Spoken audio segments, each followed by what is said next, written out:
Olá, queridas irmãs, queridos irmãos. Começamos mais um programa Alimento para a Alma. Eu sei que você está ansioso para ver a continuidade da nossa novelinha, né?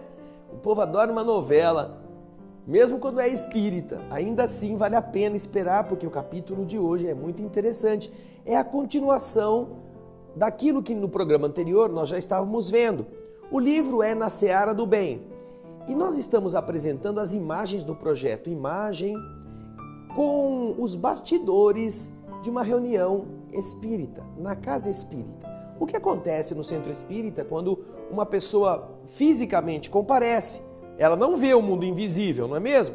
Mas o mundo invisível está lá e nós estamos vendo quanto trabalho eles têm para nos acolher, para nos ajudar fisicamente, espiritualmente e para selecionar as entidades que podem ser admitidas na instituição no plano do mundo invisível.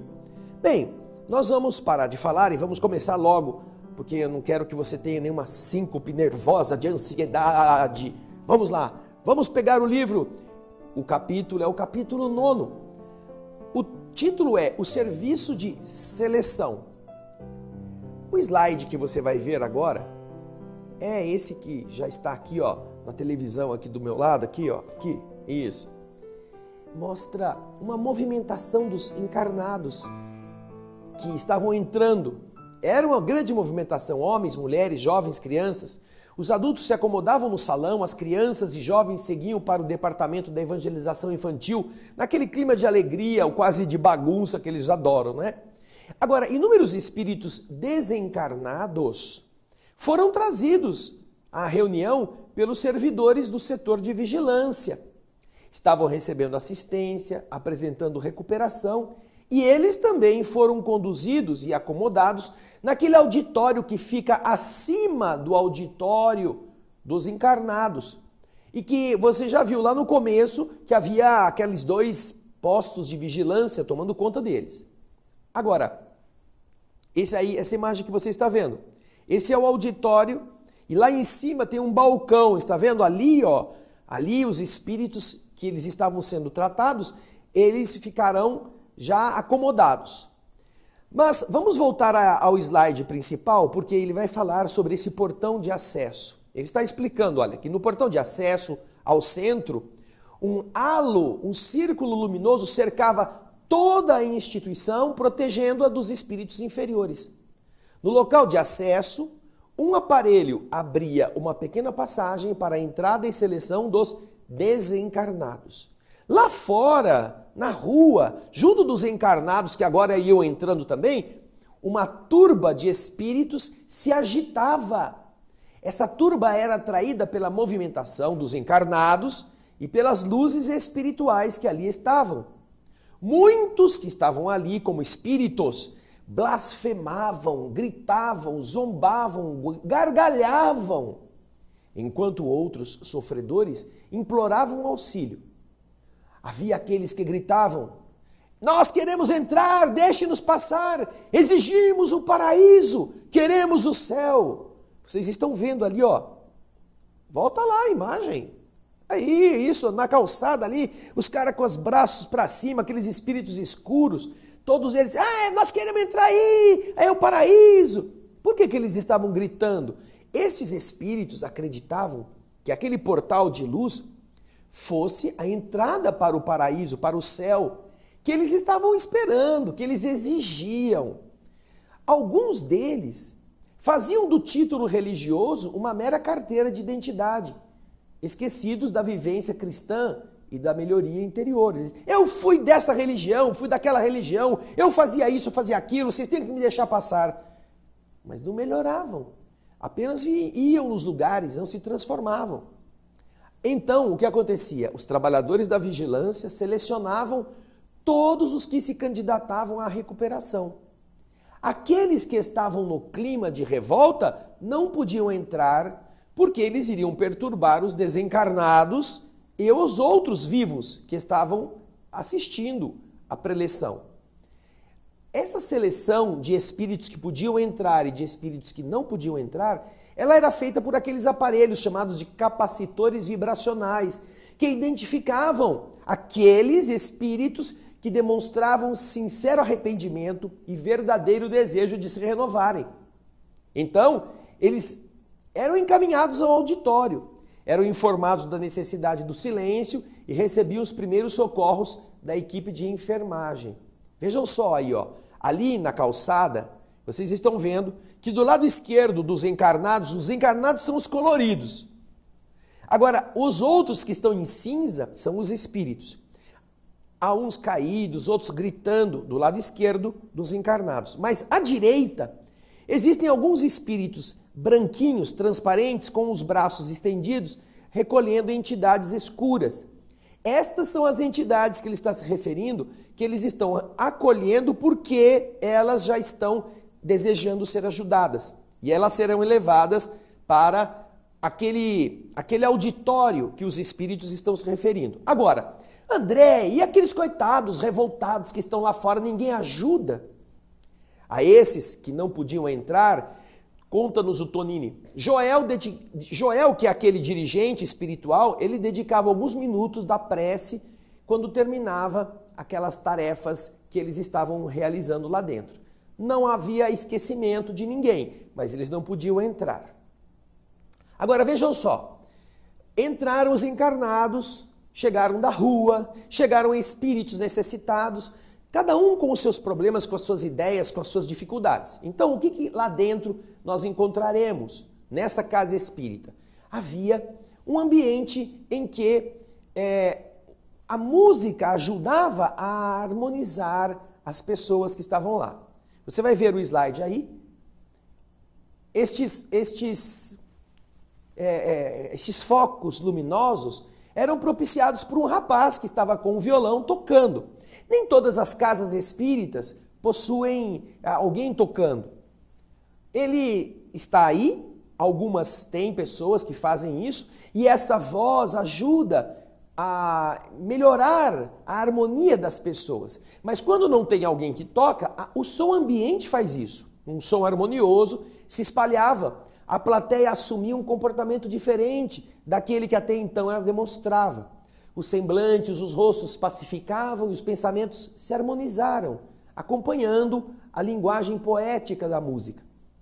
E então uma chuva de pequenas pétalas, suavemente colorida, caía sobre os presentes, modificando o estado íntimo para melhor.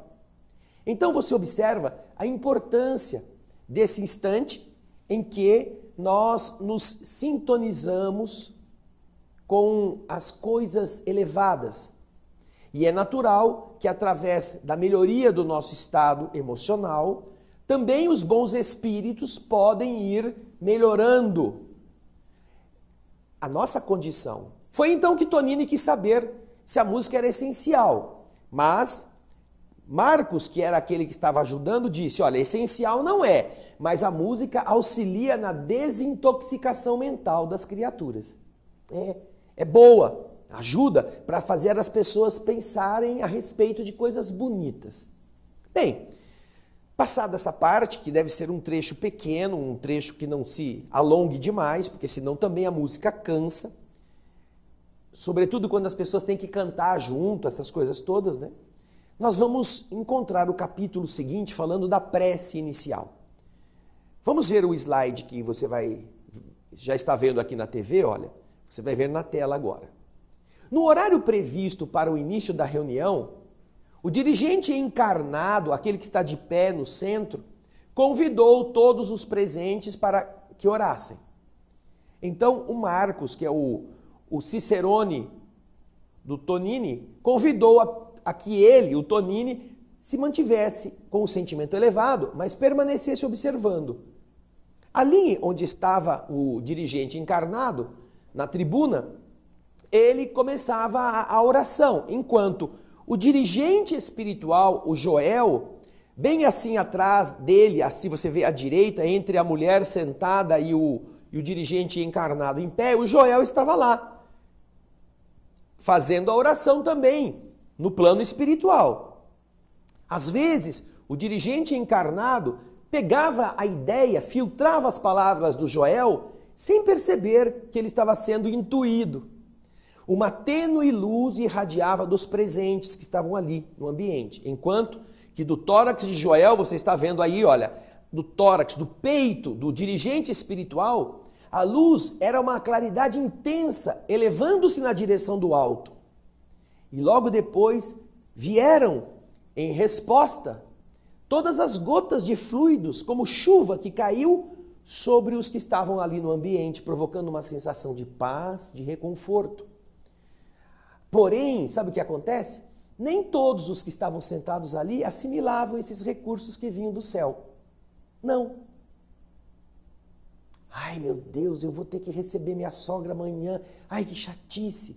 Ai, amanhã eu tenho uma reunião importante. Ai, eu tenho que preparar um trabalho ainda. Não sei por que eu vim aqui. Ou seja, uma parte dos frequentadores, distantes da disciplina mental, continuava presa às preocupações do dia a dia. O homem acredita que somente pedindo recebe os benefícios espirituais, mas quem louva e agradece ao Criador se sintoniza com vibrações superiores do universo e recebe também a influenciação benéfica. Tonini pergunta a Marcos sobre os amigos espirituais não insistirem com os encarnados para que eles se elevem, para que eles neutralizem as ideias negativas e alertando sobre os benefícios da oração. Por que não fazem mais isto?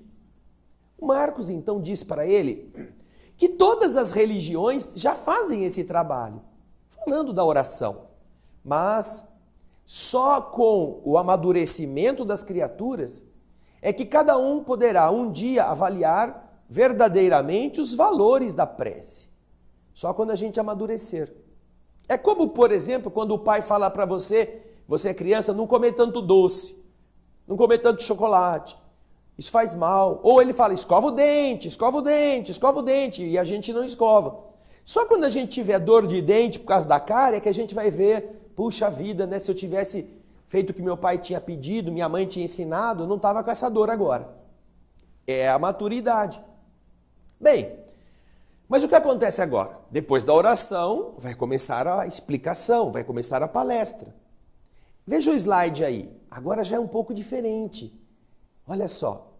Já o Joel, você vê na imagem, ele se afastou para o lado esquerdo, entre o homem sentado e o orador que está de pé. E, olha lá, atrás do orador tem um outro espírito, que é o espírito responsável pela atividade de transmitir ao orador as ideias. Ele então inspira aquele que vai falar, aquele encarnado que está ali. O amigo espiritual, o rapaz que está atrás, no mundo invisível, você vê que está ligado ao palestrante pela mente. Tem uma luz ligando a mente dos dois. E ao mesmo tempo, aquele que está inspirando, ele faz uma pesquisa nos registros mentais do orador, onde estão arquivadas as lições que ele já acumulou ao longo do tempo pela leitura, pelos estudos que ele já fez, pela sua maturidade e pela sua experiência. E então, esse espírito que está atrás, ele seleciona os registros, aquelas lembranças que podem ser úteis, naquilo que ele vai falar. E as lições saem do nível do inconsciente, daquelas lembranças arquivadas, empoeiradas. O espírito ajuda a trazê-las para o nível consciente do médium que está falando. O médium orador. Então, as ideias vão surgindo na tela mental do comentarista em forma de lembranças. Marcos, então, o amigo do Tonini, observa que esse é um trabalho de parceria. Os recursos ou registros do orador, aquele que vai falar, que é aquele médium intuitivo que vai fazer a palestra, se somam à inspiração do amigo espiritual que o está sustentando. Ou seja, não é que o espírito incorporou no médium e é o espírito que está falando. Não.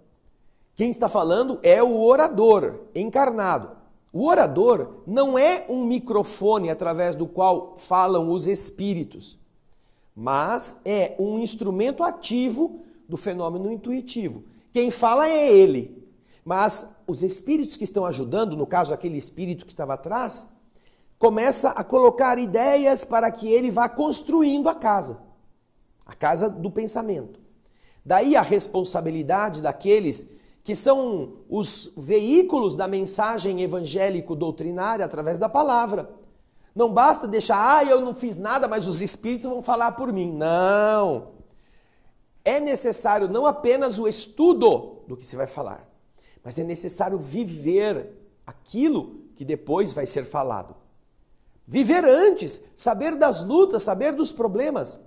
Este fator é fundamental para tocar a plateia que está ouvindo, para sensibilizá-la. Porque falar de uma coisa que a pessoa não faz, não vai impregnar com o seu ímpeto, com a sua autenticidade, com a sua verdade, aquilo que ele está falando. E agora a gente vai ver uma coisa muito legal. O capítulo 13º vai falar do que acontece durante a palestra. Vamos ver a imagem já do slide. À medida que o expositor discorria sobre a fé e suas implicações nos acontecimentos da vida, o que acontecia com a plateia? Os encarnados que estavam atentos, enquanto iam escutando, relembravam fatos e acontecimentos de suas vidas em um interessante diálogo mental, aprovando ou reprovando a si mesmos pelos atos que praticaram.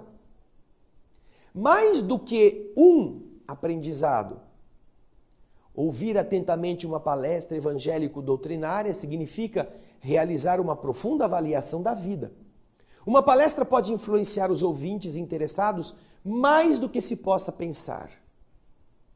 Aí o que acontece? Os dois espíritos, Marcos e Tonini, se aproximaram de uma jovem que estava prestando muita atenção ao que o expositor estava falando. E o assunto era o quê? Era referente aos atos simples do dia a dia, mostrando que nossa intolerância, nosso nervosismo gera desentendimentos e dificuldades que nós teríamos tido condições de evitar com facilidade. Nós somos atabalhoados, somos briguentos, uma bobaginha faz a gente subir as paredes. Estava sendo dito isso pelo palestrante. Vamos voltar na imagem do slide. Essa jovem de vermelho, que vocês estão vendo à esquerda do vídeo, em cima da cabeça dela, ela está se lembrando de uma imagem. A jovem recordou-se de uma discussão com a mãe que ela teve no dia anterior. Aquela lembrança transformou-se em um quadro vivo na sua tela mental. Era possível ver a moça totalmente alterada, simplesmente por não aceitar um conselho. Transtornada, gritou impropérios, ferindo o coração da sua mãe, bateu violentamente a porta e saiu de casa. Vocês estão vendo que na imagem aqui, a moça de perfil, ela tem aquele narizinho empinadinho, ela está até calminha. Mas olha só a imagem que ela está vendo dela mesma, gritando com a boca, com a mão assim, quase que querendo esganar a sua mãe. O que aconteceu com a moça quando ela ouviu o palestrante? Ao ouvir a mensagem renovadora, ela reprovou a si mesma pelos erros cometidos. Discretamente, ela enxugou os olhos úmidos, se lembrando da sua conduta errada. E mentalmente, veja só, o palestrante não falou: escuta aí, você de narizinho arrebitado, você brigou com a sua mãe ontem, sua safada, você foi desumana com aquela pobre mulher que cuidou de você desde que você nasceu. Não falou nada disso. Ele só falou: gente, como a gente comete desatinos, por uma bobagem a gente briga com as pessoas que nos amam, a gente fala coisas feias para elas, sem pensar no bem que elas já nos fizeram. Nessa hora, ele falou genericamente, falou para todo mundo. Mas a moça sabia que ela tinha feito isto. Não era o palestrante que a estava acusando, era ela mesma. E uma vez que ela se emocionou por ter reconhecido o seu erro, ela assumiu mentalmente a disposição de se desculpar junto à sua mãe. Ela falou assim: quando eu chegar em casa eu vou pedir desculpa para minha mãe. E agora eles já ficaram surpresos com essa moça. foram observar uma outra senhora. No próximo slide você já vai ver. Veja aí. Agora, olha lá aquela senhora que está de óculos ali, aquele óculos tartaruga, que tem uma nuvem preta saindo da cabeça dela e se concentrando na altura do peito. Esta senhora ia ser examinada. Sobre o seu centro cardíaco havia uma massa densa e escura. A nuvem que oprimia o seu tórax provinha do seu campo mental. Era a mente dessa mulher que estava promovendo aquela nuvem escura. Os pensamentos extravasavam, saíam da sua casa mental, dirigindo-se a diversos setores do próprio corpo, sobretudo ao centro cardíaco, que é o centro de força ligado às emoções e sentimentos. Essa infeliz mulher alimentava pessimismo doentio e pensamentos negativos. Sabe aquelas pessoas que só ficam pensando em coisa ruim? Ninguém gosta de mim, eu sou uma infeliz, eu estou passando por dificuldades, ninguém me dá a mão, ninguém me ajuda. Essas pessoas que têm pensamentos doentios, eu estou me sentindo mal, agora eu estou com uma dor na perna, ontem estava com uma dor no ombro, outra era dor na cabeça, eu acho que eu estou doente. Essas pessoas criam uma situação de desajuste.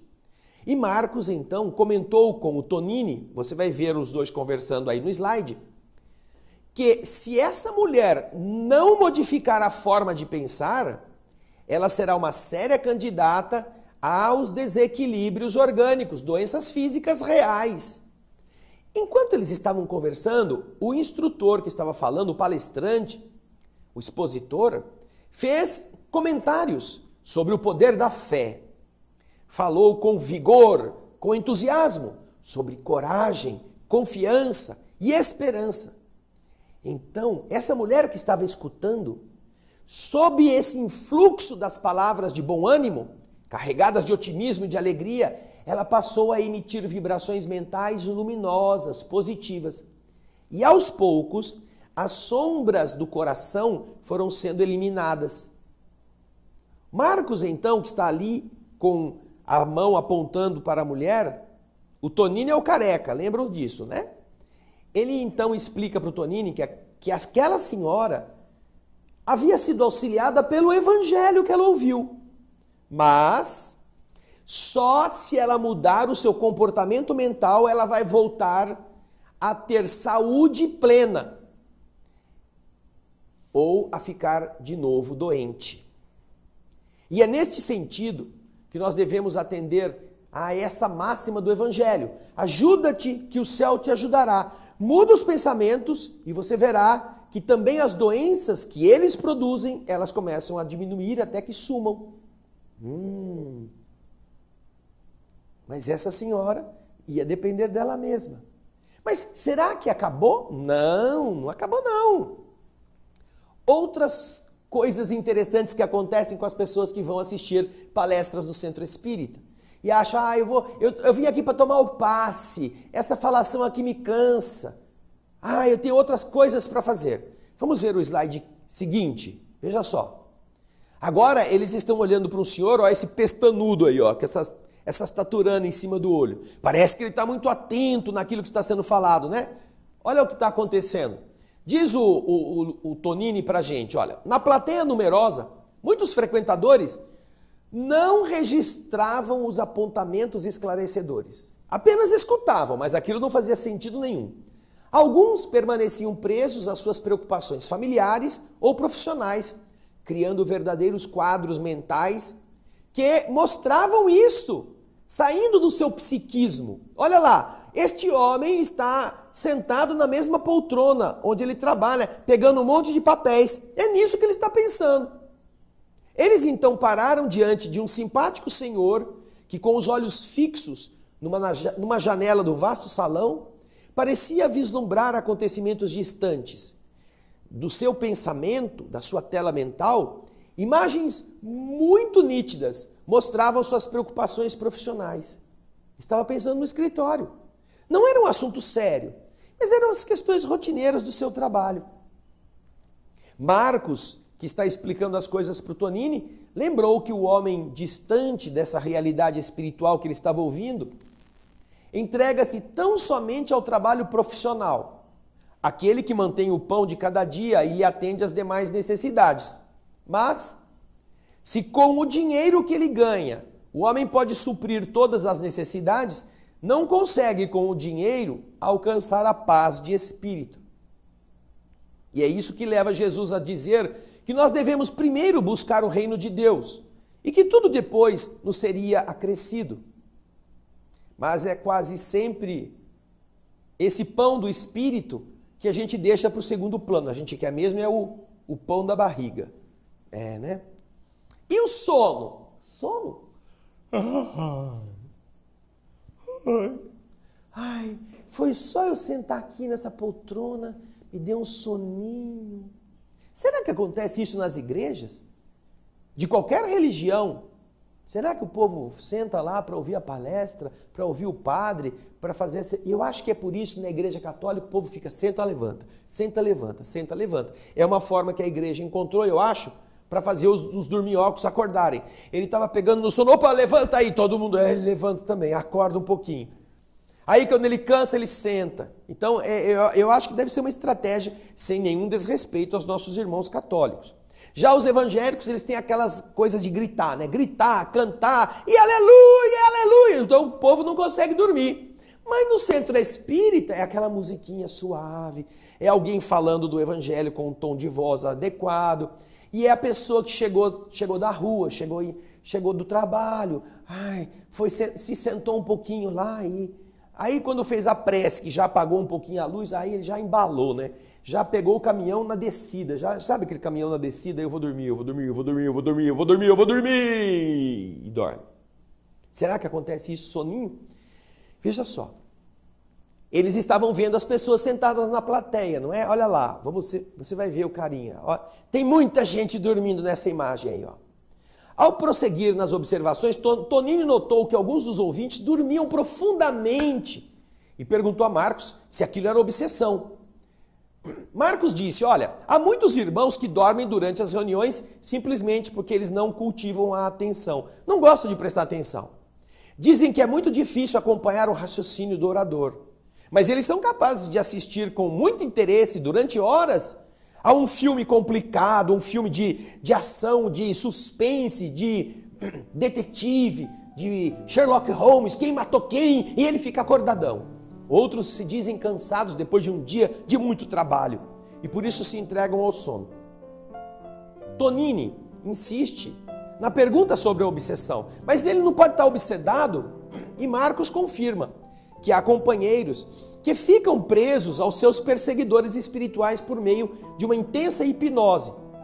Mesmo que estes espíritos não consigam entrar no ambiente, aqueles que ficaram lá da rua, ó, eles mandam uma energia negativa que vem pelo ar, prendendo o indivíduo, e eles ficam falando, você está com sono, você está com sono, você está com sono. Então, ó, tem a mulher, veja aqui, ó, a mulher que está ali de vermelho, está em desdobramento sonífero. O outro trabalhou o dia todo, meio carequinha ali atrás, e ele trabalhou, está cansado, não estou prestando atenção. E o velho que está na frente, tem aquele fio que vai lá para trás, ó, o espírito lá na rua está dizendo, você vai dormir, você vai dormir, você vai dormir.